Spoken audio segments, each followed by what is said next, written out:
राधे राधे मित्रों। तो अगहन मास के चारों गुरुवार की पूजा अच्छे से संपन्न हो चुकी है।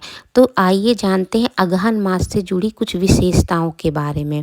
अगहन मास भगवान श्री कृष्ण का स्वरूप माना गया है और हिंदू पंचांग के अनुसार इसे मार्गशीर्ष माह भी कहा जाता है। और इस अगहन मास में संपूर्ण मास धार्मिक दृष्टि से पवित्र माना गया है। अतः इस मास में पूजा पाठ उपासना का अत्यंत महत्व है। अगहन मास में मार्गशीर्ष कहने के पीछे भी कई तर्क हैं। अगहन मास को मार्गशीर्ष क्यों कहा जाता है, आइए जानते हैं। भगवान श्री कृष्ण की पूजा अनेक स्वरूपों व अनेक नामों से की जाती है। इन्हीं स्वरूपों में से एक मार्गशीर्ष भी कृष्ण का ही रूप है, इसीलिए अगहन मास को मार्गशीर्ष कहा जाता है।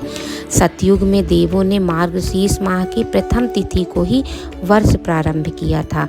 मार्गशीर्ष की पूर्णिमा को चंद्रमा की अवश्य ही पूजा करनी चाहिए, क्योंकि इस दिन चंद्रमा की सुधा से सिंचित किया गया था।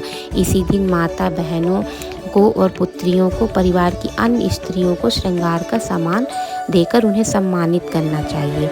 इस मास में नृत्य, भजन, कीर्तन या भागवत का आयोजन करना चाहिए, या जहाँ आयोजन हो रहा है वहाँ सम्मिलित होना चाहिए। मार्गशीर्ष की पूर्णिमा को ही दत्तात्रेय जयंती भी मनाई जाती है।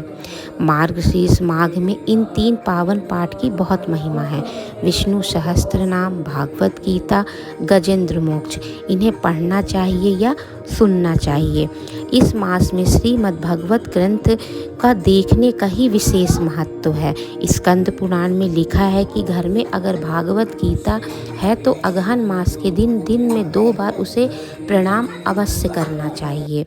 इस मास में अपने गुरु या अपने इष्ट को ओम दामोदराय नमः कहते हुए प्रणाम जरूर करना चाहिए और अपने घर के दक्षिणावर्ती शंख की अवश्य पूजा करना चाहिए। इसमें तीर्थों का जल भरकर और इसे अपने घर में सिंचित करना चाहिए, क्योंकि दक्षिणावर्ती शंख लक्ष्मी जी का स्वरूप माना गया है।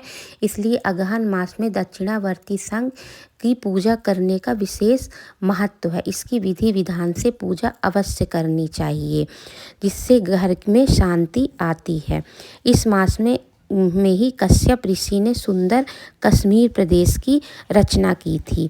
इस मास में महोत्सव का आयोजन होना भी अत्यंत शुभ माना जाता है। मतलब जो शादी वाले कार्य हैं या कोई शुभ कार्य बहुत शुभ माने जाते हैं इस अगहन मास में करना। मार्गशीर्ष माह में जो हम दक्षिणावर्त शंख की पूजा करते हैं वह 14 रत्नों में से माना जाता है।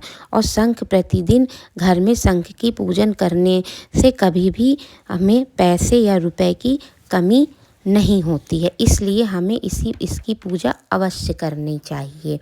इस तरह से हमें अगहन मास की विशेषताओं के बारे में पता चला। तो राधे राधे, जय श्री कृष्णा।